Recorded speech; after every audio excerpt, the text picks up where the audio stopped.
Valerie, can you please call the roll? Yes. Mr. Breaker? Here. Dr. Cross?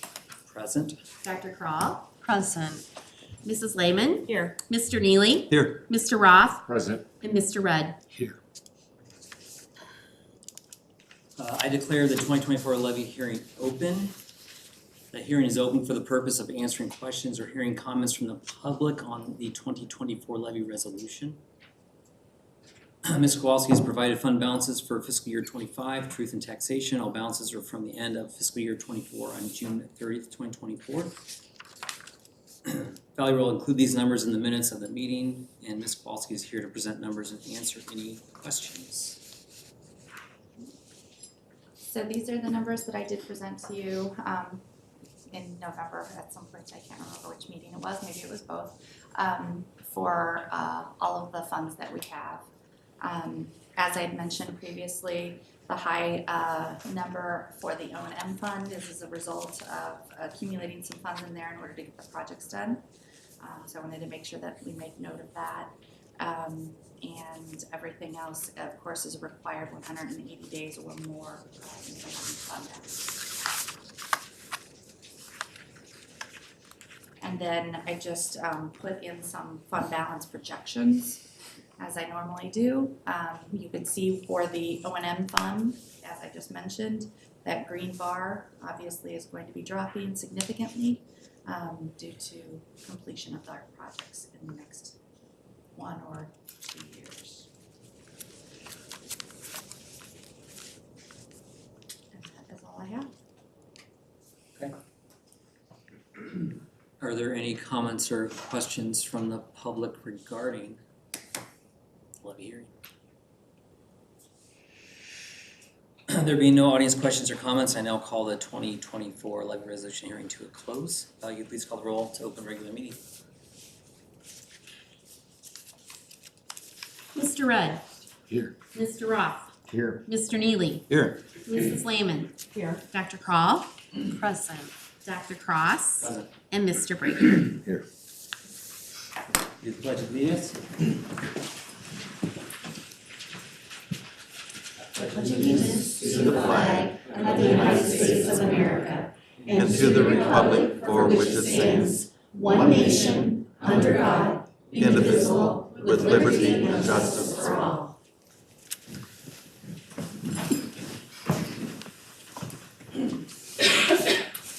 All right, good evening, everyone. We get to kick off our meeting tonight with some excellent recognition of our MHS boys cross country team. So I would invite Mr. Scott Jones forward, Athletic Director of Morton High School, to come up and make some comments and do some introductions, and we'll get to meet our coaches and athletes.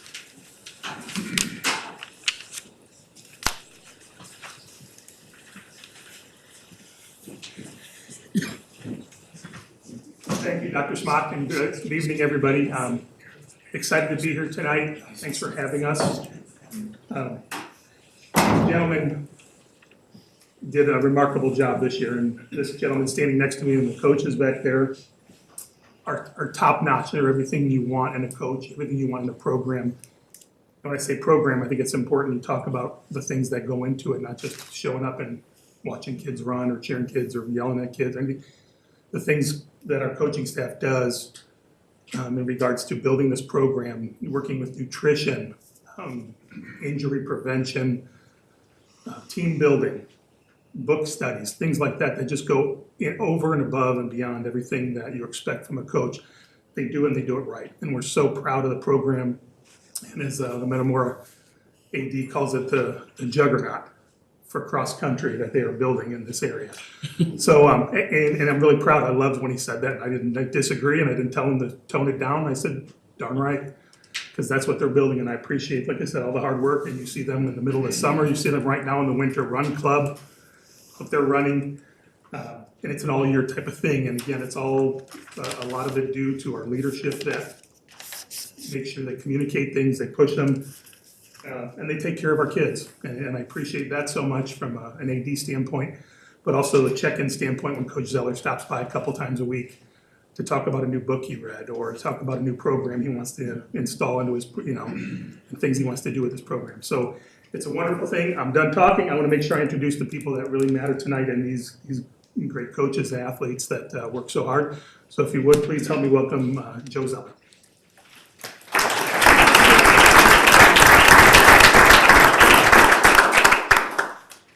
So like Scott said, my name is Joe Zeller. I'm fortunate enough to be the head coach for both the boys and the girls cross-country programs at the high school.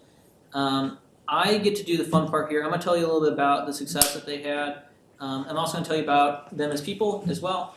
And then I'm going to have the captains talk to you too real briefly. So super successful season.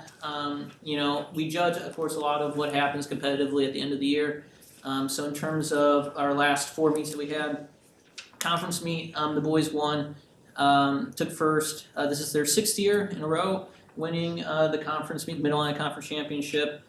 So this group up here, our varsity team this year is comprised of freshmen through seniors, and they've known nothing but success so far. We had 5 guys on our first team all-conference. There's only 9 people to get first team all-conference, and they took 5 of those spots. 3 guys were second team all-conference, and we took the individual champion as well in Christian Harris. My personal favorite statistic about the conference meet is that if you would have taken all of the other athletes on the other teams and put them on one team and competed them against these boys, we actually would have tied 28-28, but we won the tiebreaker. So that was pretty cool. But yeah, great conference meet. It's something always we get excited for because it means something. Mid-Atlantic Conference means something to be a part of. They went on, they won the regional, won their sectional. It's 4th year in a row that they won their sectional. And then at the state meet, they ended up finishing second. Which is great. We've been off the podium for a few years, but these guys have known a lot of success. They were 3rd 3 years ago, 5th 2 years ago, and 5th last year. And so back on the podium was something that I think a lot of people would have told you that this was going to be a down year for us and a rebuilding year, but it's about the work they put in. We had one all-state athlete in Christian Harris. He was 15th. And just the depth of this team we had 8 guys run under 16 minutes this year, 2 guys under 15 minutes, and to the best of my knowledge, that is the first time that's ever happened in program history, having 2 guys under 15 minutes at the same time. And like I said, it's just about the work that these guys put in. And Scott mentioned that as well, that it's a year-round thing, it's a year-round commitment. Because as you guys are probably well aware, running's hard. And so you got to have a good reason to do that, a good purpose, a good motivation. And I think that if you ask these guys, they would tell you that for the most part, their motivation is each other. And it's because of the community that they've built and the culture that these guys have built. And so this is, I think, the best part of the presentation is that I'm not going to tell you about it. They're going to tell you about it. So Phil Canopy and Paul Yance, our 2 captains, are also on our varsity team. We're going to tell you about that. So Phil's going to go first.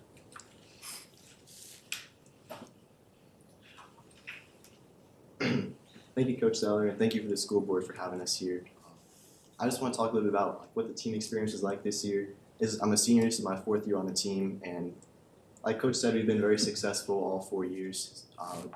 We had our highest state finish this year, but there's a little bit more to it than that. There's not really a metric. You can calculate, how well you did at state or how well you did in other categories, but you can't really calculate how happy the team was. There's no smiles per mile or any statistics like that. But I think if there was a smiles per mile category, we would have done pretty well in that. At least speaking from my perspective, there's nobody on the team that I felt uncomfortable around, or I didn't feel like I could just jump into conversation with at a moment's notice. And that's something that it means a lot to me. And being able to work on the team with all these guys, and there's 6 of us here tonight, 10 of us on the varsity roster, but like the whole 54, are you on the team? We had, I don't know, 63? 63. All 63 of us. I think we were out there representing all 63 of us, and it was just a real honor, so thank you. And then Paul Youngs is up next.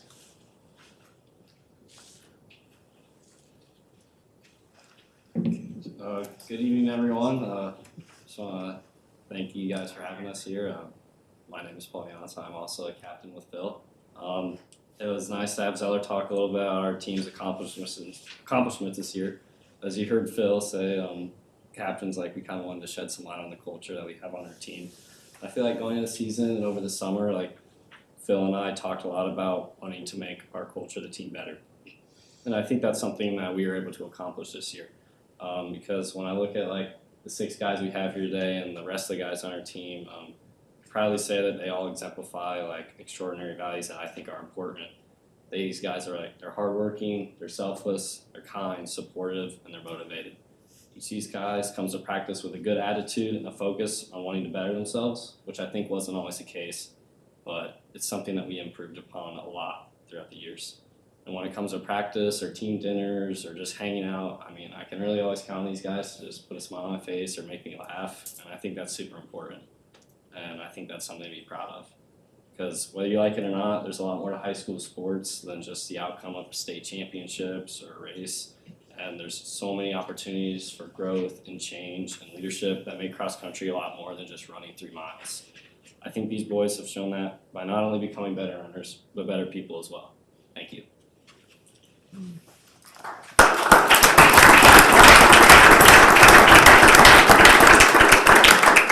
So I just want to wrap up by telling you guys thank you.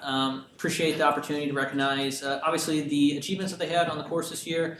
But yeah, it's just a great group of guys. I feel really fortunate to be able to work with them because when it comes to the community that we have, as much as I would love to take credit for it, it's not me, it's them.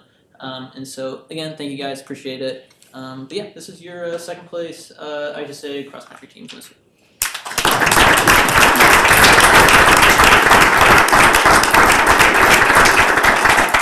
Well, we would like to meet you and congratulate you. Good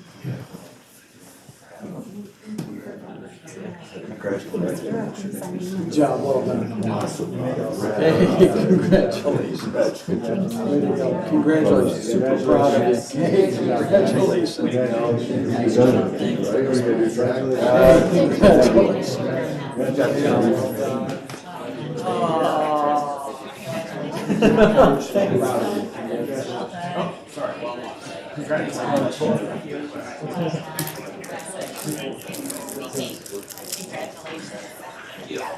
Good.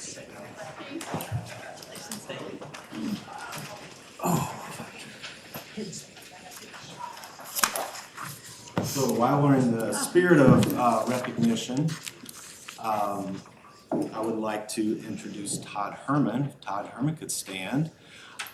I just want to take an opportunity to congratulate Mr. Herman. He was voted the Assistant Principal of the Year for the Central Illinois Valley region of the Illinois Principals Association. And for this award, individuals that know him, his colleagues, nominated him, wrote letters on his behalf, and he was selected from this entire Central Illinois Valley as the Assistant Principal of the Year. He's now going to be running for the state award level, and I think that happens next fall, that gets determined. So I just want to congratulate Mr. Herman. Congratulations.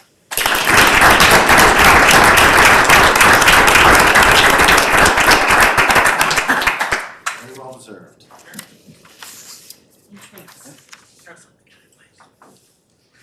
Every board meeting has 2 opportunities for public comment. First session of public comments at the beginning of the meeting is strictly for items that appear on this meeting's agenda for discussion or action. Second session of public comments at the end of the meeting is for communications not necessarily on the board's agenda today. In order to speak in the meeting, members of the public must complete a card with their name and topic and turn it in prior to the beginning of the first segment of public comments. If you wish to speak and have not yet turned in a card, now is your final opportunity. The board will take all comments under consideration and respond in a necessary and timely manner. We ask your comments addressed to the Board of Education and not the audience. We will limit your comments to 5 minutes. Participants are expected to conduct themselves with civility and respect and follow guidelines outlined in Board Policy 830.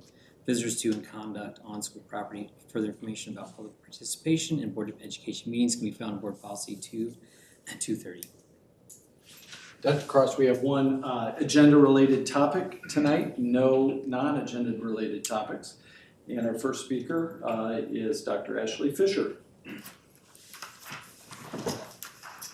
Hello all again. So I wanted to start off tonight by addressing the public speaker from the last meeting. For those who don't know her, her name is Dee Fogel. She's one of the founding members of the local Moms for Liberty group, a far-right political organization that has been labeled a hate and extremist group by the Southern Poverty Law Association.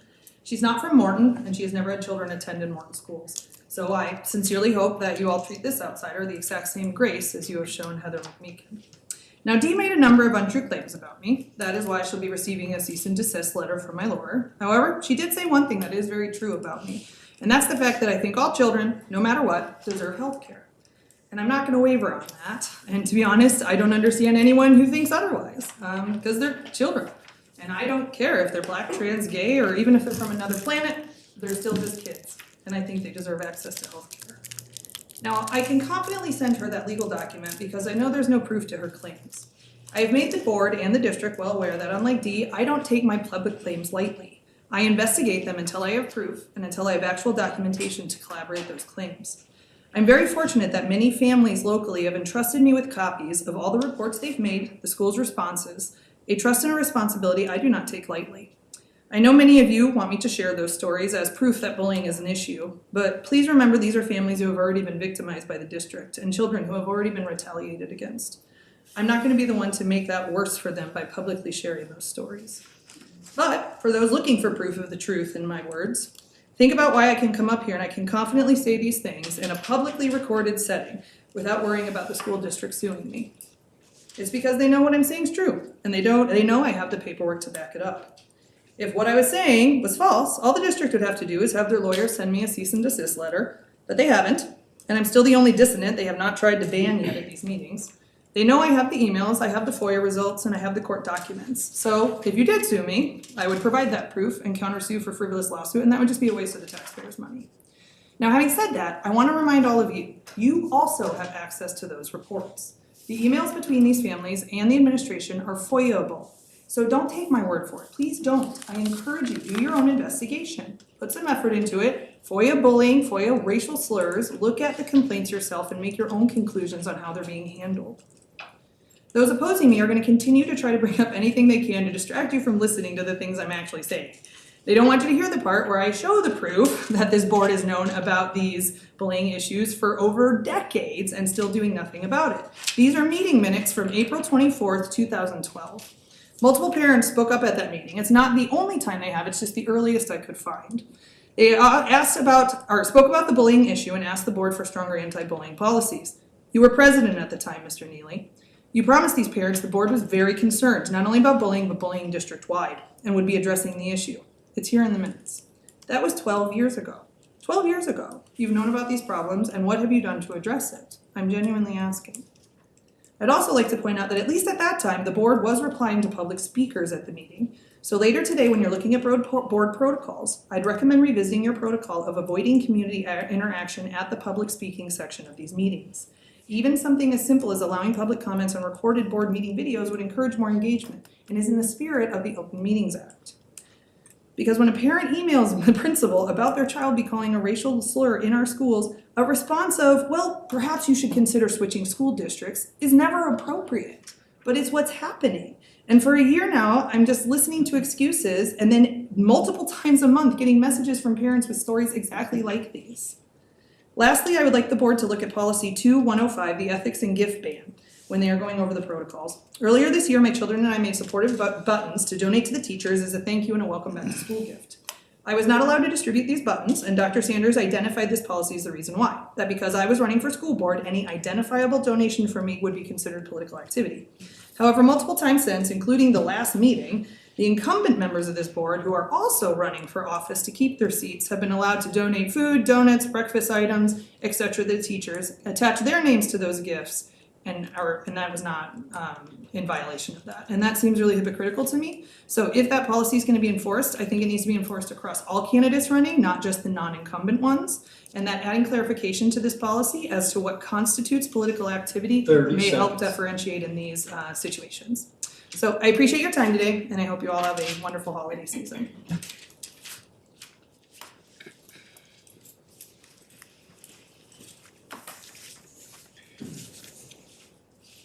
Administrative reports. All right, just a few things, I guess you could say construction related that we have. The Jefferson Crosswalk project, I think, is done and operational. At least it was at one point. I think they had a little bit of, at one point they had one side working and not the other, but I think perhaps now it's working. So we're just really happy about that project and the fact that the village was very cooperative with us in splitting the cost and basically run the construction of that. And I think I mentioned in a previous board meeting, we're going to continue that same project in the other schools, kind of probably one at a time. just really looking forward to the usefulness of that, and then just the fact that it's a 24/7 safety factor, like even right now at night, school's not in session, but people can use that crosswalk to cross there safely. So I think that one's just about done. Morton High School Phase 1 update. The main hall, I guess we call it the athletic hall, and surrounding spaces have been turned over to us for the most part. So the locker rooms, all the locker rooms, the bathrooms, the trainer space, the classroom, those are in our hands now. Still don't have the lobby yet. There's a lot of work yet to be done in the lobby area. I think we're going to be using the PE locker rooms as we open school in January. We'll probably start our PE classes using those locker rooms. We may not do that just with the couple weeks that we have left here.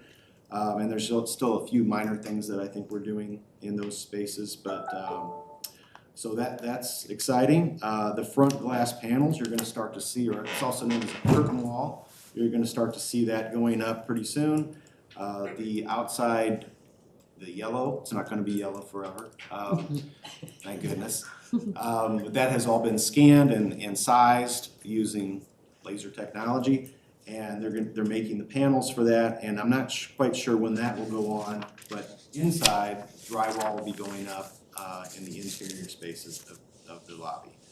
So things are moving. We're getting a large part of the project turned back over to us.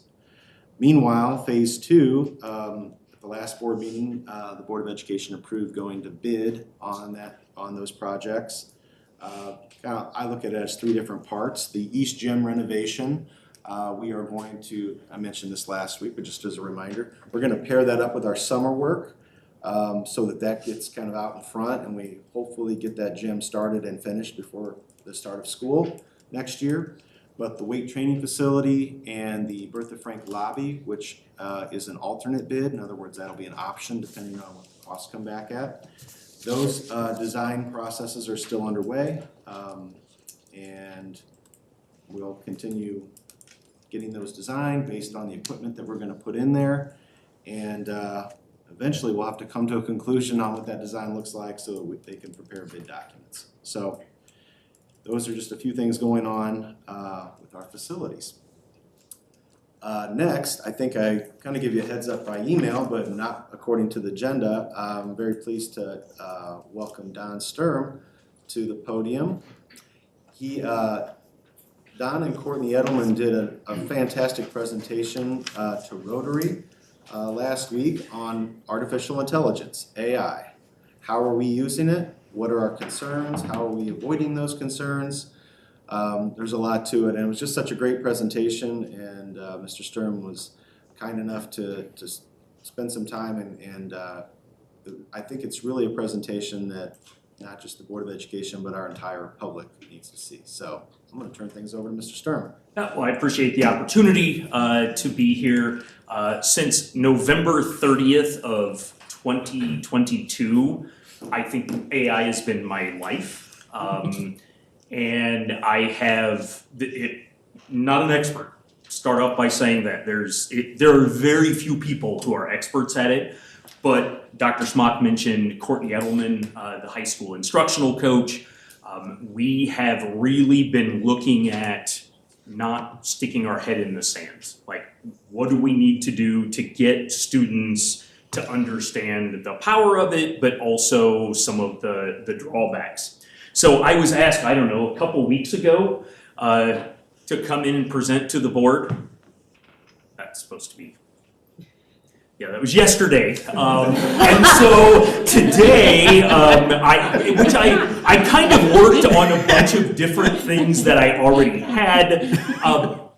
I loved, and we shared this at Rotary. Katie Nosbish, who is an ELA teacher at the junior high, I love this, and very seldom do I read things to people, but it might be difficult to see.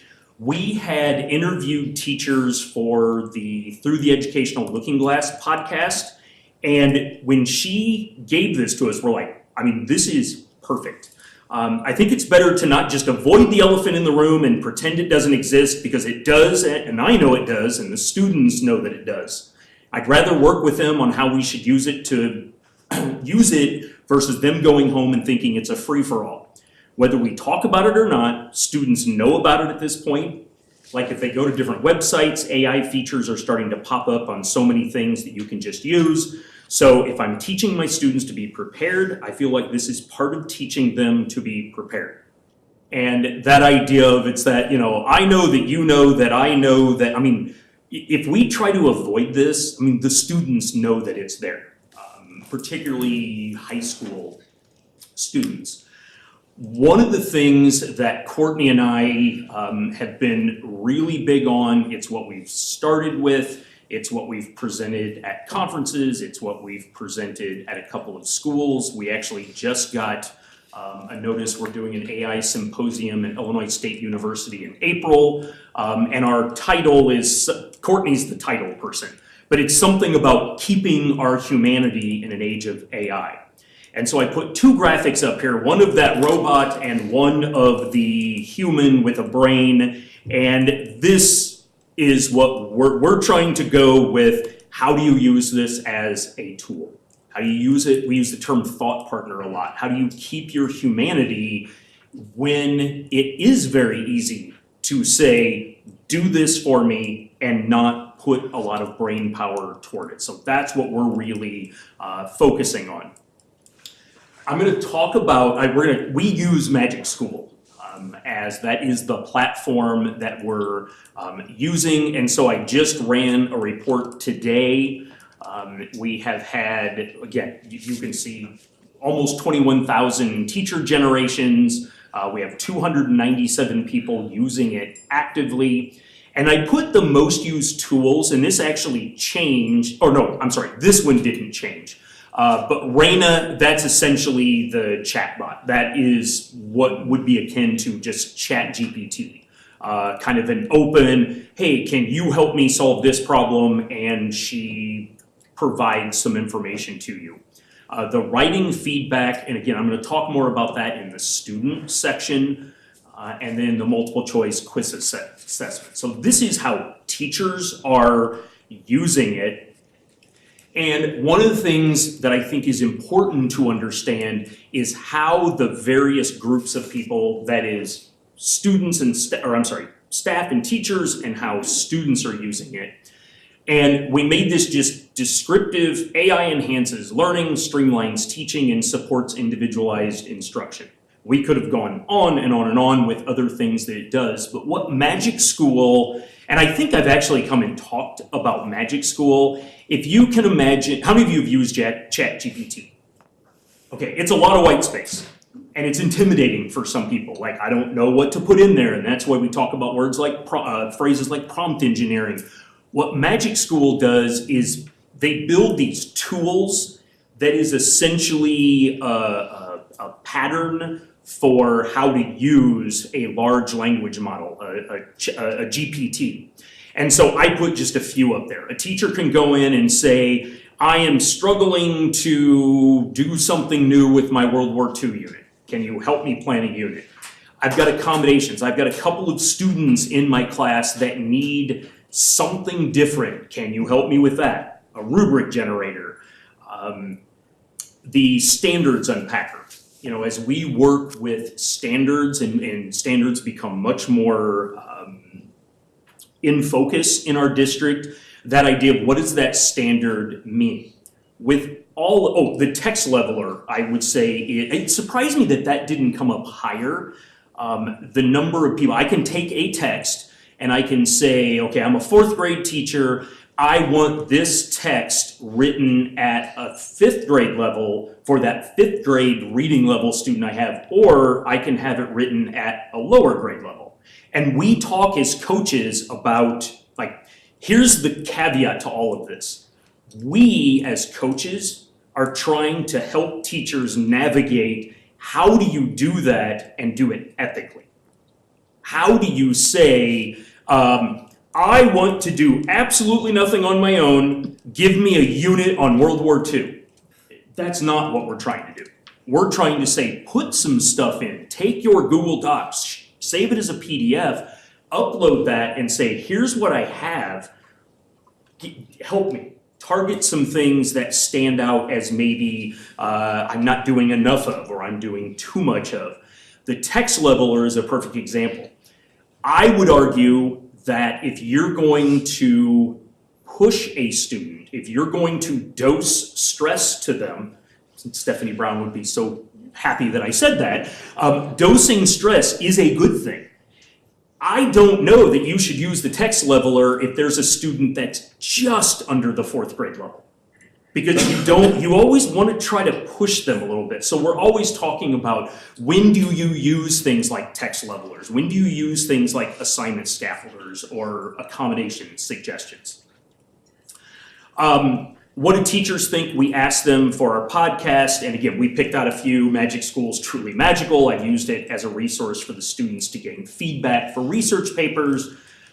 I use it to make stories, assignments, rubrics, answer keys, decodable stories, anchor charts, basically anything and everything. I even use it to create a website so my students can safely practice using hyperlinks. The person who wrote this one is kind of, I think, using it as a tool.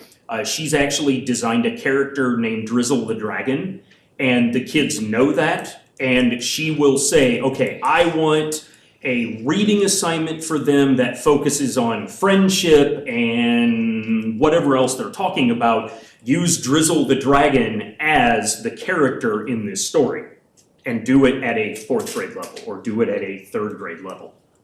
And then I use Magic School to write story problems for my students and come up with math tools. The story problems, I don't know how, like, I have nightmares about story problems. And what you can do is literally go in and say, we're doing this concept, and I have a student who is fascinated with Taylor Swift. I mean, there's very few of them. Fascinated with Taylor Swift, and will actually craft a word problem that has Taylor Swift as part of it. I mean, though that's that kind of individualizing. The students use, and I'm going to show you the data, and then I'll talk a little bit about how we talk with students about this. About 1,500 student sessions, 10,000, and by that is unique sessions, not 1,451 different students, but actual times that they've logged in, and then 10,000 student generations. Writing feedback is by far the highest. This is the one that changed, the Tutor Me with AI, and then custom chatbot. Those 3 are my favorite. And so it makes me happy that the PD that we've done with teachers, I'm hoping is transferring to them. You see the word chatbot, and sometimes that freaks people out.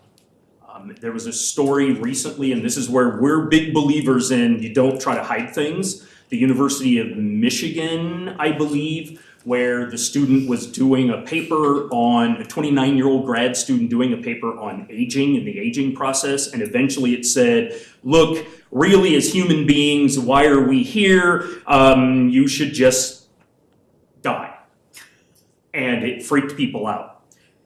I'm not at all defending that. When we talk about custom chatbots, we're talking to teachers about how to build a chatbot that gives feedback on introductions and transitions and conclusions and those kinds of things. One of the things we like about Magic School is the guardrails. And I cannot stress this enough. Magic School, we don't allow ChatGPT in the district for students. It is blocked. And Magic School provides these guardrails.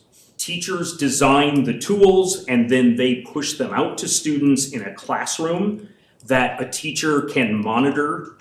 They can see everything that's typed. Magic School has a thing that will actually flag, I'm trying to think, moderation tool, a lot of false positives, but as I've said this many times in this past week, false positives are better than one that gets by and is not good. And so a teacher can pause a student. A teacher can say this room is no longer usable because of the assignment was due and now we're moving on to something else. Again, when I shared this with Troy, I was like, I got a whole bunch of slides here. What I'm showing you here and here, this is the teacher's side of it. where they can go in and build a chatbot. You're answering and asking questions about Act 1, Scenes 1 and 2 of The Tragedy of Julius Caesar. You can answer student questions about character, plot, etc. Please also feel free to follow up questions. If you provide the student an answer to a simple question, you can provide them a follow-up question to get them to think deeper. This is prompt engineering. This is what we're trying to inform and teach teachers how to do. The writing feedback is amazing with this and what we've helped teachers build. Do not rewrite anything for them. Prompt them to say, or prompt the AI chatbot to say, your introduction is good, but the transition leading into the next paragraph could use some work.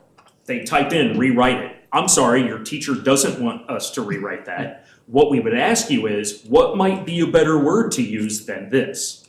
And we're really trying to fine tune those.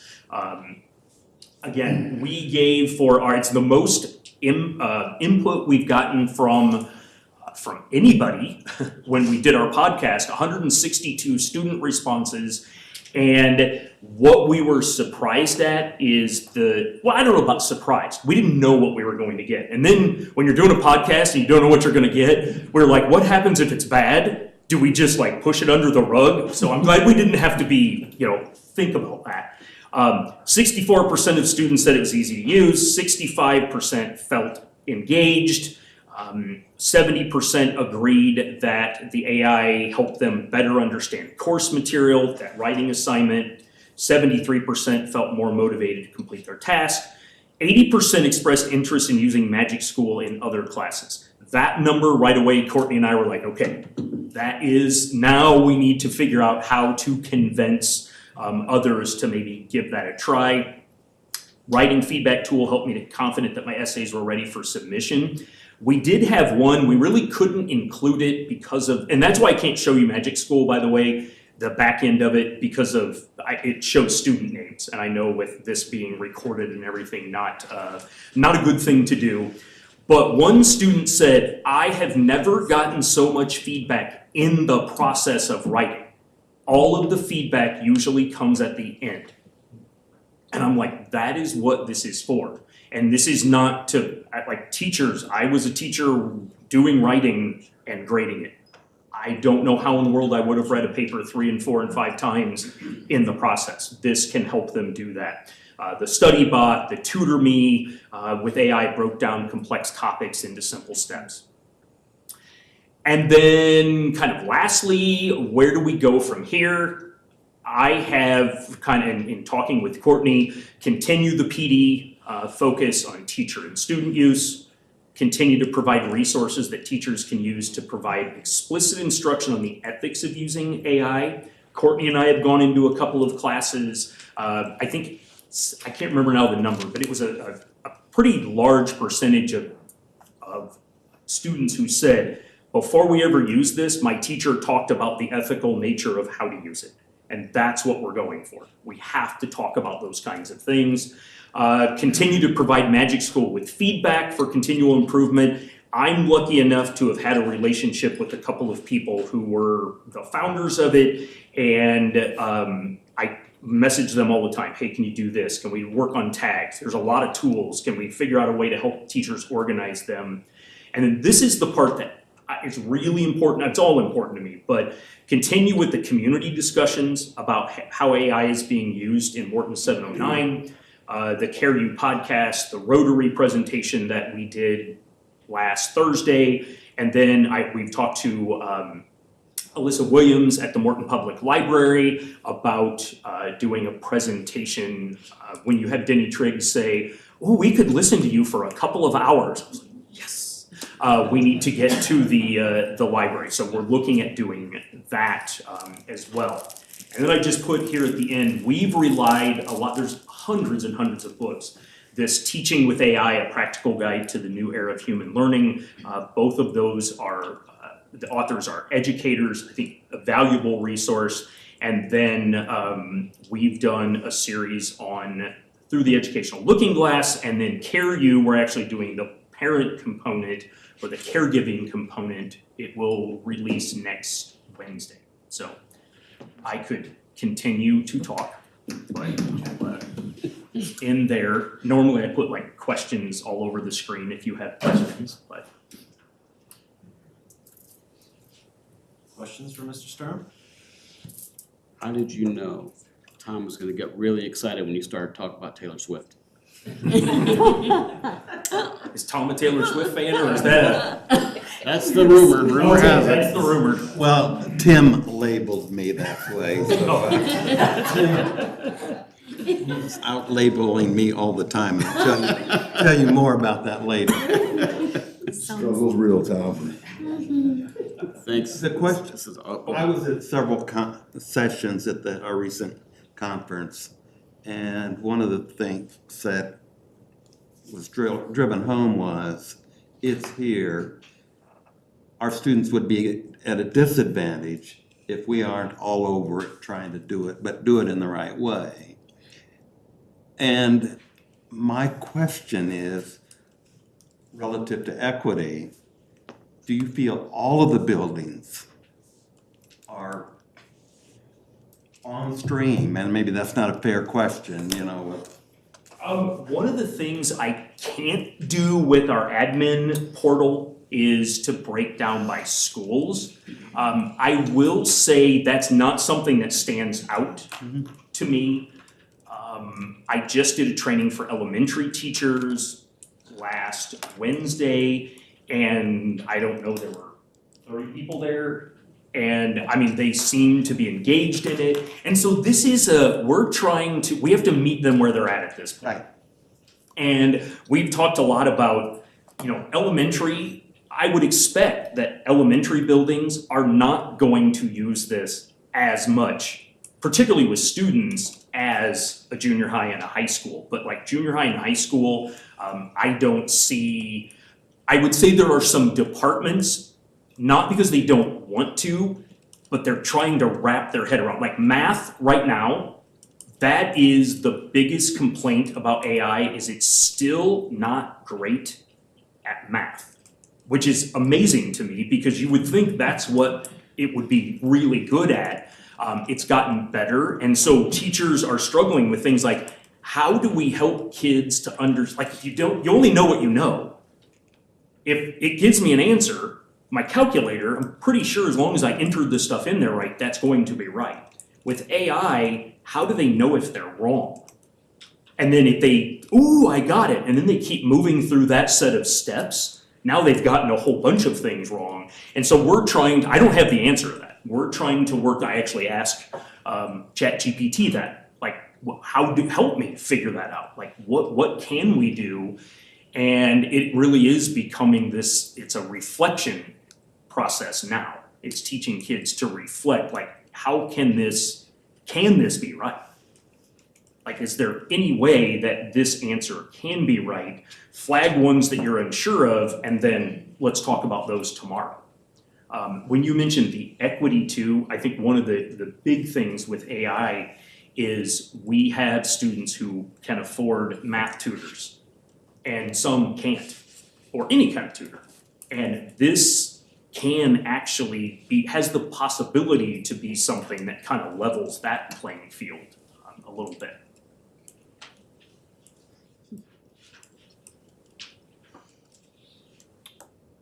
Great presentation. Thank you. And I'm always willing to talk about it. With just one day's notice. Yeah. Thank you, Mr. Sturm.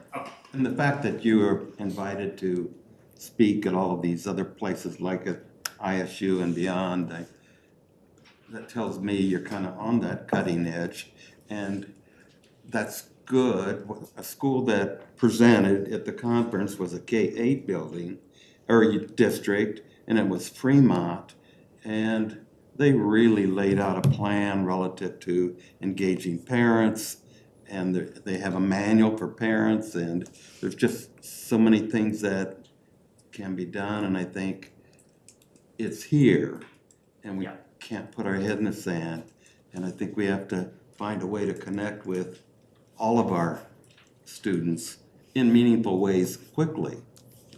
Yeah, and I mean, the community component, one of my biggest fears is people go to anywhere. I mean, like, we all have assumptions, and we hear these horror stories, and there are some bad stuff with AI, there's no question. But we don't want those to we want people to see, here's the good that you can do with it, but at the same time, recognize there are some negatives. So I don't think we go to it, and I say we, I think it's the teachers that are using it, the people who are helping teachers learn how to use it. I don't think we go at it with rose-colored glasses, like, oh my gosh, this is the end-all be-all. It's, what do we do when these students go into college or they go to a job and they've had no experience with it, and now they're presented with an ethical dilemma, and they've never had that ethical dilemma. I'd rather them have that ethical dilemma in front of us and by us and with us, rather than with groups of people that they don't. It's like, oh yeah, I'm gonna do this, and then, what happens? And colleges are all over the board too. There is absolutely no use of AI. If you are caught, it is academic dishonesty. There are others that, we can't agree on how to handle it. And we thought we wanted to be getting a start and trying to figure out how to help students and teachers navigate that. I think the fact that we're using Magic School, from what I've heard, beyond just what you're sharing, is really a good supplier of information, and we don't have to constantly vet them. And that was one of the conferences or topics that we heard at one of the sessions, was who's going to vet all these suppliers, and that's an issue. And there's an element of, you have to have trust in that group, and at this point, I see no reason to not trust them, but they, and the company is run by a gentleman who was a teacher, was a principal, so has that, and there are some other good companies out there, but to me there had to be those guardrails. First of all, I knew, I've been in this district long enough that if we said, can we just open up ChatGPT, there's no way if it came to you, I'm pretty sure I'd know what the vote was. And we can't, we just, right, wrong, whatever, we just have to have something that has some guardrails. That's why we have Securely. That's why we have Jamf as a management console for our iPads. That's why we don't allow social media on iPads. And, we just have to have those in place.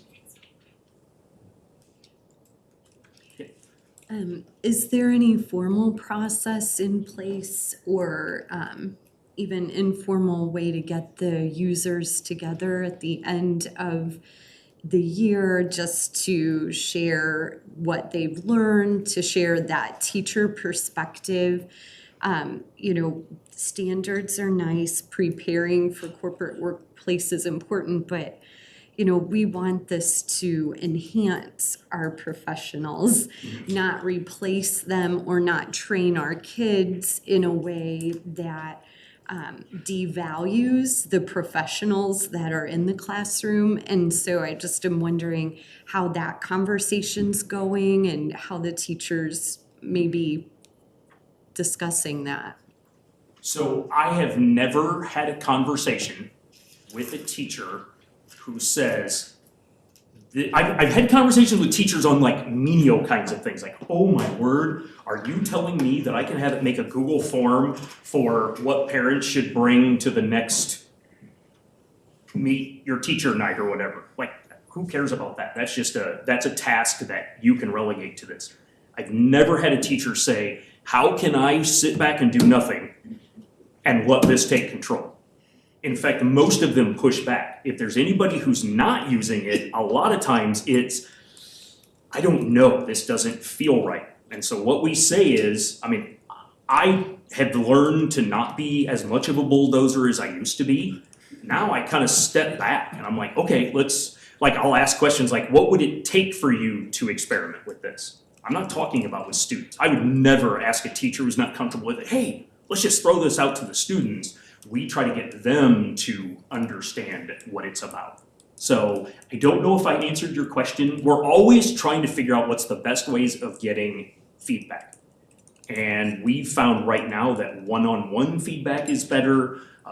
If we could get 162 responses like we did the students, that would be awesome. But I mean, we got a fair number of teachers responding. Some of them saying, nope, never used it, don't have an interest in it right now.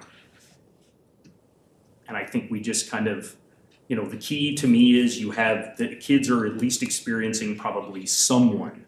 If a second grade teacher doesn't use it, I'm not gonna lose a lot of sleep over that. If every high school teacher said they weren't going to use it, now we'd probably have to figure out, okay, now we're missing something. But if a kid has 3 of 7 teachers that use it, at least they're getting some experience with it. And I would rather have a teacher feel comfortable with what they're doing than just put it in to put it in.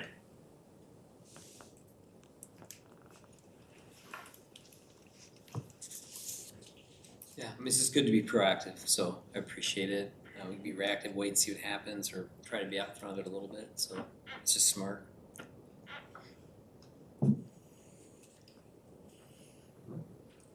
Thank you, Mr. Sturm. Okay, Thanks. thank you.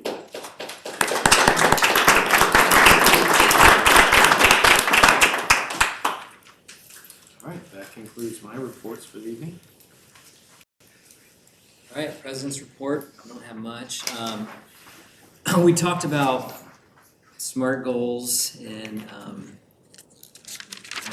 Jerry started doing some SMART goals, looking at the Board of Education goals for climate and communication and stuff, and he's started outlining it. I don't know, did you use AI, Jerry? I did. Did you? Okay, awesome.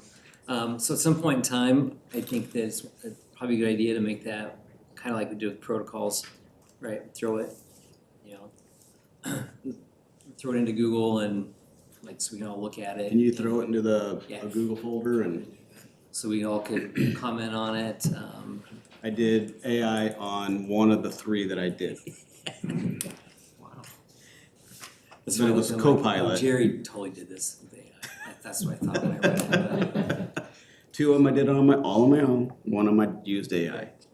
Cool. What I do, so it kind of just elaborates more, puts more specificity into like kind of the generic blanket statements that are on there to make it actually actionable a little bit or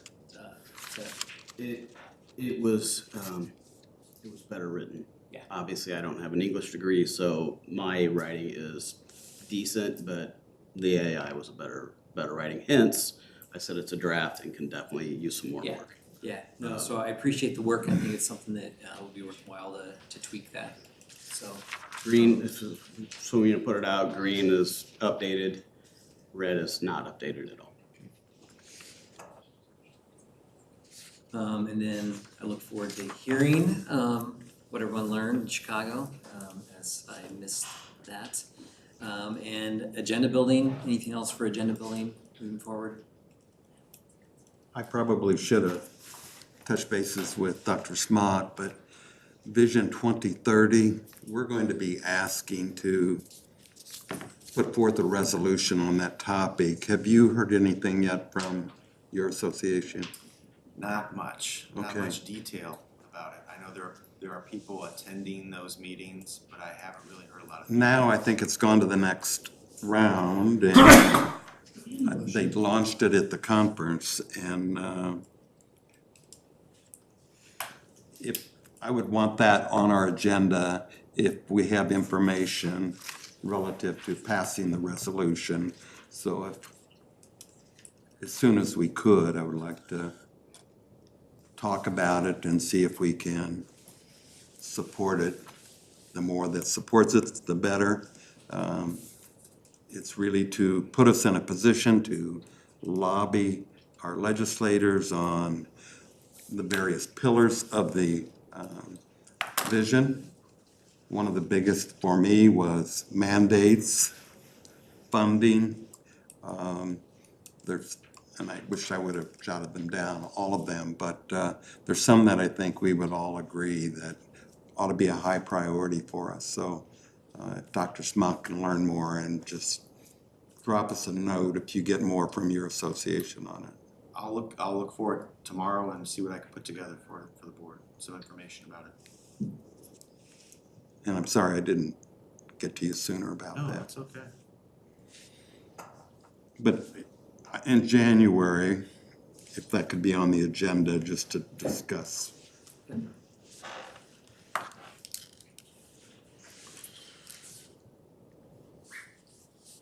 Anything else for agenda building? All right, move on to discussion items. So the first discussion item is the IASB 2024 Joint Annual Conference that you guys went to the week before Thanksgiving. How was it? Good, it's good. Good? You weren't there? Wasn't there. Work. What are you gonna do? So someone wanna share favorite session you went to or what you learned or? I went to a couple of them. I went to one on tax levy, and checking and see if Lisa's doing it right, so I got a few tips for her.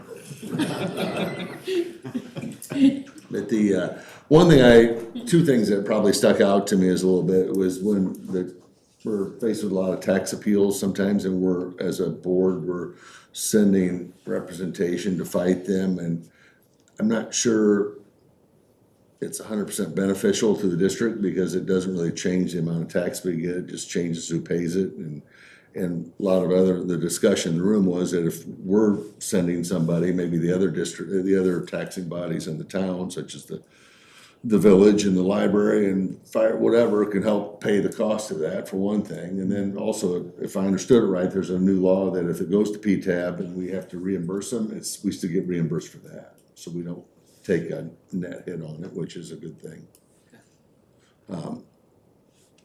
Then the other one I went to on construction delivery methods, because that's, I guess it was a little bit self-serving, but it's just interesting to see how people are having their projects done, whether it's through a construction manager or a general contractor. So learned a little there. And then Tom and I were both in I think the State Board of Education put on about how they're gonna redo their assessments. You were there next to me, Tom, and they were all praising you for your good questions. And what did you say? No, I'm teasing. I just said I'm with him, so. And he was wearing his Eras t-shirt, so I was like, Bad. Okay, good. The two highlights for me, I did go ahead and go to the superintendent evaluation session and heard 3 different school districts kind of describe their evolution in evaluating superintendents, and the one district that was using the super eval that was talked about in the last meeting, I think, they really spoke very highly of the system. And I think a big seller for me about getting a more formalized, centralized system was that it keeps the process strong throughout all the different election cycles. So, if a board is highly seasoned and then after a couple of elections, they're mainly green, the process is still strong. And it is also kept for posterity. You can print from it, so you don't have to, if you stop subscribing to the service, you still have all of the evaluations from the last 10 years to refer to, or if you change your process, it's a very flexible tool. And so I was very impressed, and they contrasted using the Google Docs system and how to keep on time with that, things that we had talked about in our board self-evaluation, how to get deadlines, et cetera. So that was just really helpful. I learned a lot about how to get a process where everyone can contribute, and so I liked that. And then the other one I went to was kind of fun. It was led by Carmen Ayala, who was the former state superintendent. And it was just about how to appreciate and cultivate and recruit diversity in your school district. And so they were talking about just various ways to raise up leaders, to make sure that your district says how it feels about the diversity in its district, how we value it, and how we can be purposeful in that and supportive. So I just appreciated hearing from school districts that were seasoned in that, and hearing from several principals who had been drawn to a district that had changed purposefully in how they recruited. So it was very interesting, and I enjoyed just, that's part of the value of, I think, the conference, is that we hear from districts very similar with problems that we're struggling with, and then also get this other perspective of, here's your blind spot, you know? And I felt like that might be one for me, so. Well, I got a feel of AI. I went to 3 sessions, and I think 2 of them were almost the same speaker, and he was going to talk about it from a legal point of view, but he just restated his first story. My takeaway in that session, he talked about school boards really have to be out front from a legal point of view in vetting all of the different sources that schools can use. And I'm not going to spend a lot of time on his presentation, but then I went to one that it was a K-8 district, and it was Fremont 79, and they really had a good approach to bringing it on stream for their district. And they have like a parent guide, a published parent guide. They have training for all of the teachers. Their concern is that if they leave anybody out, it's going to disadvantage kids as they go on down the road and end up in different classes where some of the kids in it had the opportunity to learn about AI. And it was just really an intriguing process that they went through.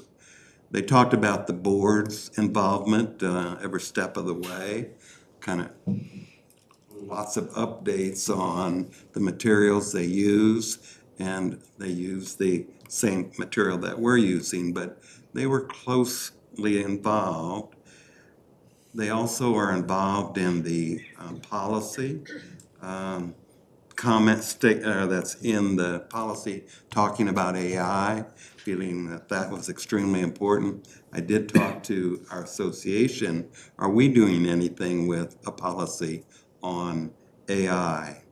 One of the points that was made in both sessions was you don't want the bring your own situations happening in your classroom, meaning teachers using AI from sources other than approved by the board. So I think we're learning and doing a lot. I've listened to our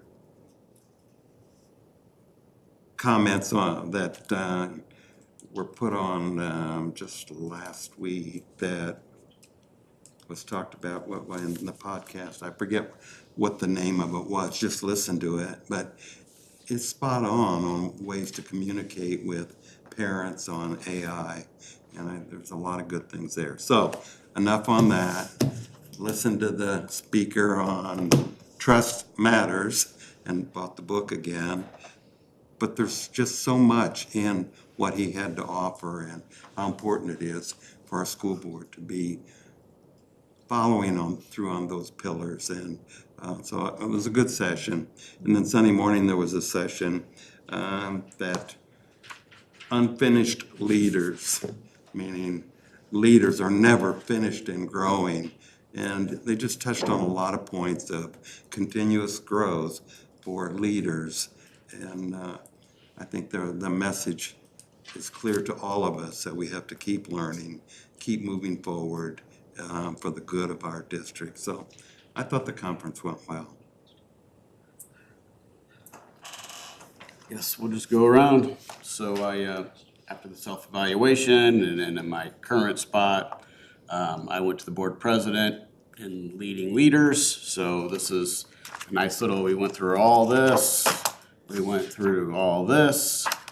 We went through the Open Meetings Act exceptions, so there's a nice little pamphlet that you can read. I've got, so that we've got the elections coming up. A good board president would make sure that when you're new on the board, you have your first year a roadmap to success, all the good stuff here, lots of good stuff, and not to mention the fact I got a certificate that I was there. Yeah, so I accomplished something. And then the other part, again, right back to the self-evaluation, effective meetings, productive boards. We got our board protocols that they really highlighted a lot in these productive meetings. Productive boards. There's 10 items, ingredients for a successful meeting. And basically, from what I see, we're doing a pretty good job overall as a board. So I want to make sure that we're hitting it all. And then, you know, from my previous job, all the checklists and all the other good stuff. There's a million checklists in the board president. There's checklists in this productive meetings. So there's checklist upon checklist. You can over checklist, in my opinion. So the idea is to make sure that we're hitting the sweet spot on getting done what we're supposed to get done. And the biggest takeaway was, number one, a focus on board work as opposed to staff work. And that's what I really wanted us to understand from all that stuff. And then the other big one that I went to, since I'm weak, is the idea. And we learned about FAPE, and you're asking me what all these are. And so the idea is, oh boy, Disabilities Education Act. So there's FAPE, which is, if I can read my own writing, it is, where's it at? Free, appropriate public education. And I took several notes on all that type of stuff. So Lindsay and all of her acronyms, I know where she's getting them all from. So there you go. Yes, there's all kinds of more acronyms in that class that I took. So I get it, where you're coming from. I still don't understand everything that you do, but I at least have a better understanding of it all now. So anyway, it was a really good conference, and I always enjoy going. And again, another big reason going is the relationship. We missed you that you were up there this year, but just going with everybody was always a good time. Gonna have to put you on the spot. So board protocols is our next little discussion item. So Yes. the top 10, did you overlay it? Shoot, I Are just the closed. protocols that we're probably gonna adopt tonight, did they Yep. fall into it? They did. So they actually gave us, so there's different, so they have board protocols, and then there's 3 different terms that they used. One was protocols that we had, and there's 2 other terms that other school districts use that are synonyms for the protocols. And I've got the whole, if you want, I can send you the PowerPoint.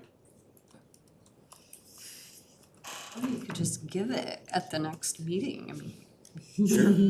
I could do that. Give me the Maybe- little apple, I'll stand up, I got no problems. I'll listen, that'd be great. That's it. Picture. I went to the delegate session for where we voted on the resolutions, and everything that was recommended got passed. And so I made sure to vote the way that you guys wanted me to vote. So, then the other session that just really stood out, it was this art teacher who he shared his life story about growing up in poverty, growing up with 12 siblings in his family, his parents on drugs, him being homeless. And it was the teachers, the janitors, the bus drivers that really helped reach him and grab him out of poverty and focus on getting his life straight and keeping him from going this direction. And it just brought to mind the importance of having good quality teachers, good quality support staff in all the right places.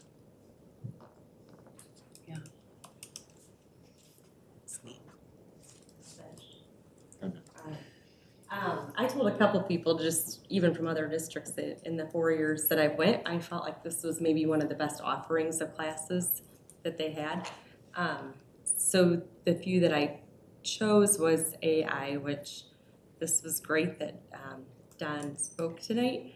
I think I was actually sitting there proud that our district actually was pretty ahead of most districts on this, that we have tools in place, we have education in place, that there's already processes there so that teachers aren't just grasping out of thin air and doing their own thing, and then we're out here trying to clean up that mess. So I thought that was good, and one thing they brought up, which has kind of been mentioned, is that these kids will never know life without AI. So like Don said, it's better to have those challenges in place here where teachers and parents can address it before they move on to the real world. Now the one I hit on was community engagement, and it was more between district and parents than it was about the entire community, but just in that was just the importance of simplicity and like that it would be consistent, that it's coming from the same people, you know where to find things. And I kind of thought even with our extracurricular activities that we have going on, with all the sports and those things moving on to the team app, like that was just one form of communication that we've been able to make consistent, that parents and students both would know where to go. And then just really, this girl, she was a younger girl, and she was actually their PR person for this district, and she was touching in on all the points of, like, even with students, like using Instagram, like all those touch points of where email's kind of slow for students. It's not something they're really ever going to respond to. So just knowing your audience, and I thought that it was really good. I went to the IHSA updates with Craig Anderson, and a lot of it had to do with the transfers going on, and I feel like that's more of a northern thing right now. And then unfortunately, their resolutions that they were passing weren't happening until the following week. So got a preview of them, and then I think you sent the email the next week about what passed and what didn't. Yeah. So the last one I went to was impacts on Illinois ed funding after the election. I think you were there too. I feel like they didn't really answer if they felt like that was going to change. It seemed very unknown. But I feel confident it'll be fine. It was, yeah. So you're thinking you're going to hear about the impact on the presidential election will have on Illinois funding. Right. So that was, I think I call it clickbait. Is that what you? Yeah. Like when the title doesn't match the content. You were right. Very little to do with that. Yeah. It was interesting. It was a good diverse group of representatives up there. Yeah, there was a state senator and a state representative and the deputy governor of education in Illinois, and Brent Clark, Dr. Clark, he is an excellent executive director of the IASA, kind of moderated it a little bit. They talked, they touted evidence-based funding, the funding model that we use now, which actually came out of Vision 2020. Well, that was a new thing. And that has been a good funding tool for schools, and it's kept the funding pretty level and consistent, predictable for the most part. So they talked a lot about that. Well, that's like yesterday's news. I was hoping to hear about what's happening tomorrow. But they talked a lot about the teacher shortage, unfilled vacancies of teachers, which is it's at a crisis level in our state. Even in Morton, we have difficulty sometimes getting applicant pools. They talked about the Tier 2 pension system, which I'll just tell you 30 seconds about that. Those that are hired after January 1st of 2011 are in a completely different tier in the pension system. And just in a nutshell, so they contribute the same amount as all other teachers, which is roughly 9% of their income, which the board pays on their behalf, but nevertheless, that's credited to them for their pension, their retirement. The difference is they'd have the Tier 2 folks, those hired after 2011, would have to work till age 67 to be considered fully retired and to get their full annuity, whereas Tier 1 folks, it's age 55. That's a significant difference. And you can see why if someone has to wait that much longer, they're not drawing out of the pension system. They're still contributing to the pension system. So it's kind of been on the backs of those teachers that they've tried to balance the pension deficit. Well, it was pretty predictable when that first happened that there'd probably be some complaints that might happen one day when those folks grew up and were about ready to retire. And that's what you're seeing now. In fact, I wouldn't be surprised if there wouldn't be lawsuits at some point because of the inequity that's involved. So they talked a little bit about that. The solutions they listed were, no, they didn't list any solutions. So that's what I was really hoping to hear, is more about what impact did the presidential election really have? And I think the main thing I got out of it is, don't expect a lot of agreement between Trump and Pritzker. It'll be a very adversarial relationship, or whatever Trump tries to do, Pritzker will try to undo in Illinois, or, you know, that kind of thing. So other than that, I didn't get a whole lot of good news out of that, or even a pathway forward to what, you know, what funding would look like in Illinois, so. So it was a lot of just talking about things that are difficult. Yeah. That's all I had. Great.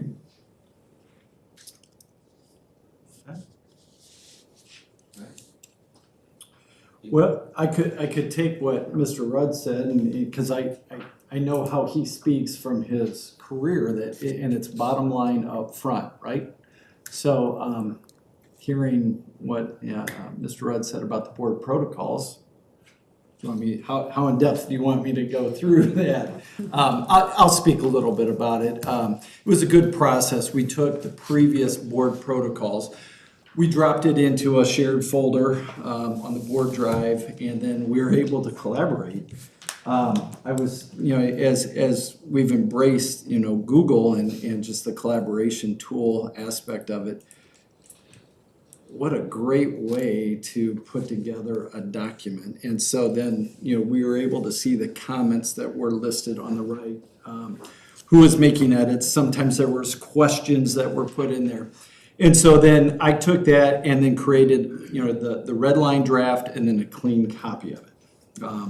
And so I'm going to be looking off of the clean copy because there were two additional things that I did make some edits on since your work and since this was posted on there. So the first one actually happened today. Dr. Teeter and I were discussing this. You know, it's a communication piece.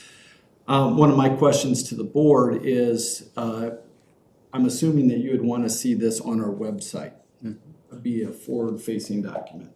And so Dr. Teeter and I were discussing that, and we got down to, there's a total of 9 sections in the board protocol. The first one is the agenda, and then meeting preparation. And the first bullet says use of email. So what I did on my copy is I put in parentheses right after that, use of email, public and private, because those things apply to both. As a board member, your private email, if you're doing public business, is FOIAble. So that was just one simple addition that I did on that. So that was meeting preparation. The third area was during the board meeting, you know, we agreed to do the following, and then it goes into closed session is the next section, and then a real small section on what to do after the board meeting. There is a section in there on site visits that it says that we agree, you know, to be as a spectator. You know, board members wishing to visit school shall do A, B, C, and D. Board community communications, we agree to do, you know, there's a communication piece on there. I really like the idea of having this be a forward-facing document that we can display underneath the board section of our website. The other area where I made a slight change was on superintendent committees. And so all of the bullets were listed. It said committees, and then all the other bullets were listed right underneath there, and it just bothered me, so I indented all of the superintendent committees, which are facilities, finance, policy, teaching, and learning, and athletics. So that was listed in there. And then the last section is emergency information. And there was at the, you know, how will the board members be contacted or notified in the event of an emergency? And then that's a question, and it's like text, email, phone call. I just like leaving them all in there because, you know, that's what you got to have some redundancy in communication. I'm not always carrying my phone or have my phone ready with me, but if someone calls, you know, I may not be checking, you know, the vibration of that. So that is the board protocol. I thought it was a really good process, and you'll have an action item later, but if there's anything else that we need to adjust, anything? I texted, sorry, I did not text you, I don't believe, Dr. Smock and our president. I believe we need to take out cell phones will not be used during the board meeting. Okay. And the reasoning why is when we go to our Chicago event, we have our cell phones cell phones with the app that we present on. So we do use cell phones during meetings. We don't use it as a phone. So if you want to change that bullet under number 3, we agree to the following. Number 3, probably the 5th bullet down, cell phones will not be used during the board meeting. As a phone, something to that effect, or just strike it. Not used to communicate? To communicate, that's fine. Yeah, I would say to communicate. To communicate.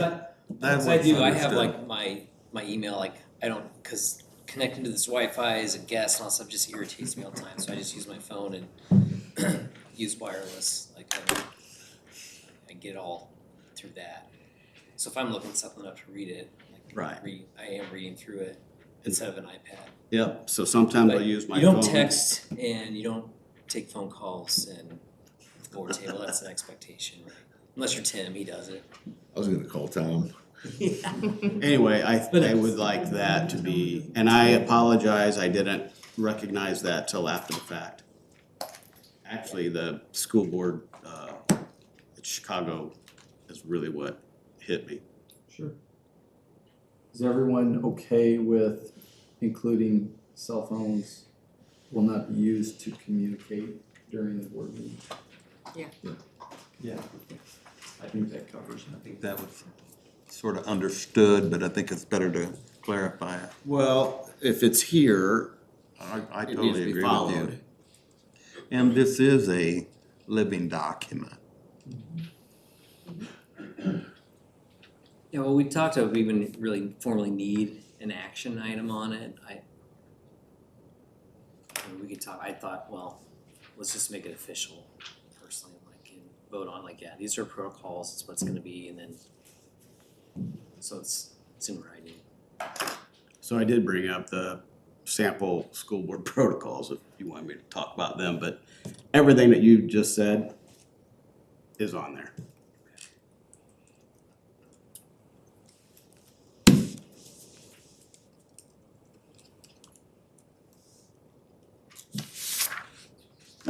Okay, I can get that added in there, and then once it's approved, we'll go ahead and locate it on the website underneath, I think, general information on board information, and just look at that.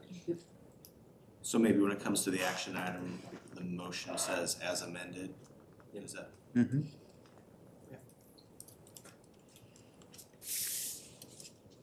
Anything else? All right, we will move on to action items. Do I have a motion for the Board of Education to approve the property tax relief grant application submission? I move that the Board of Education approve the property tax relief grant application submission. I support. Well, this was discussed already, and we've been trying for several years now to try to get this grant, and we feel like the probability of us getting it goes up every year. So we're gonna try again. So, and I think some of the details are in the discussion item, if you don't recall that presentation last meeting. So we're recommending that we try again. Call the roll.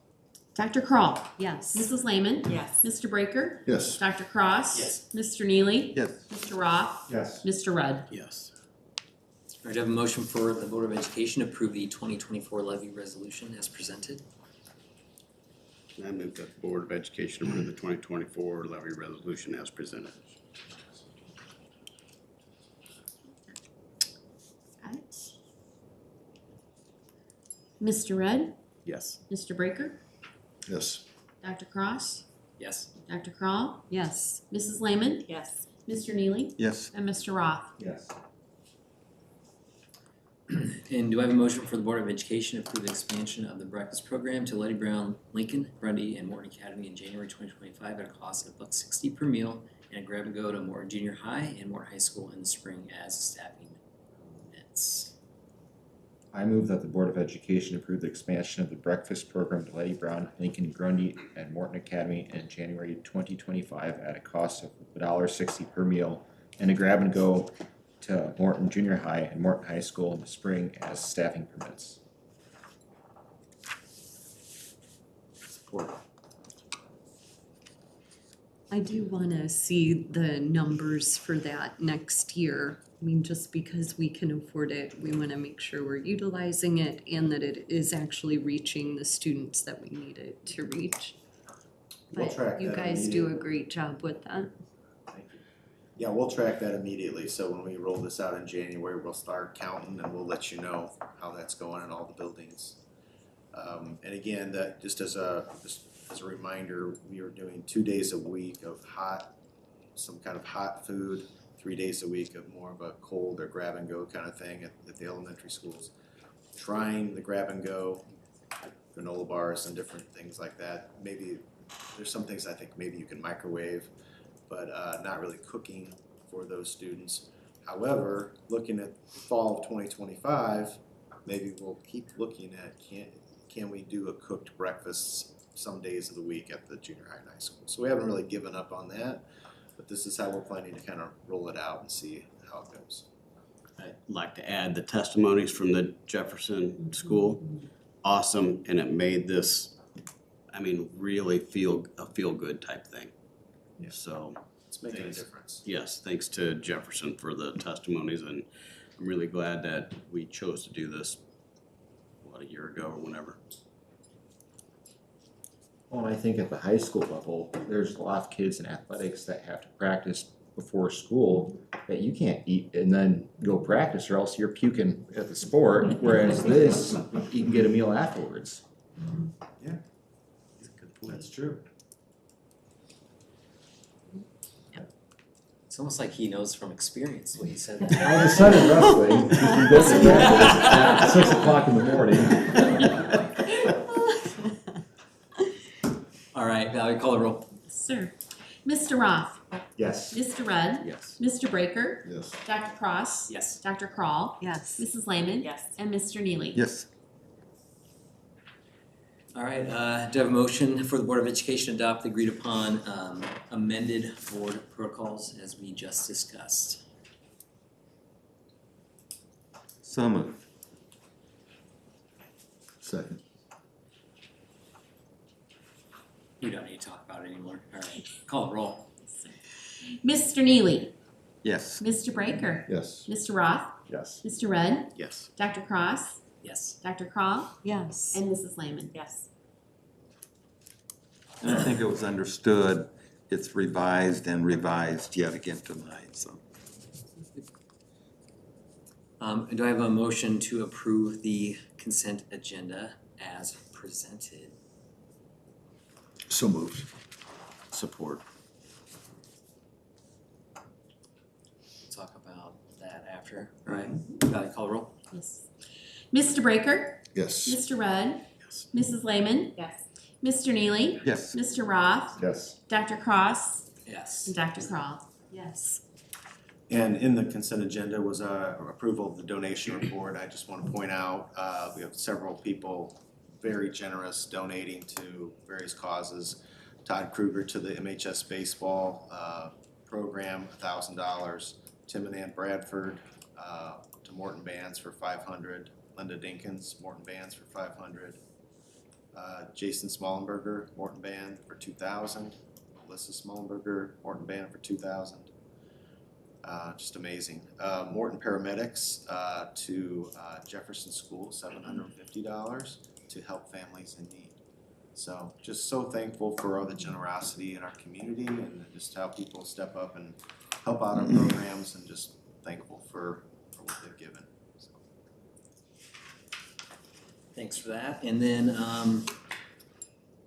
we don't have any non-agenda related. No, sir. Okay. So do I have a motion to enter into closed session for the purpose of personnel? So moved. Support.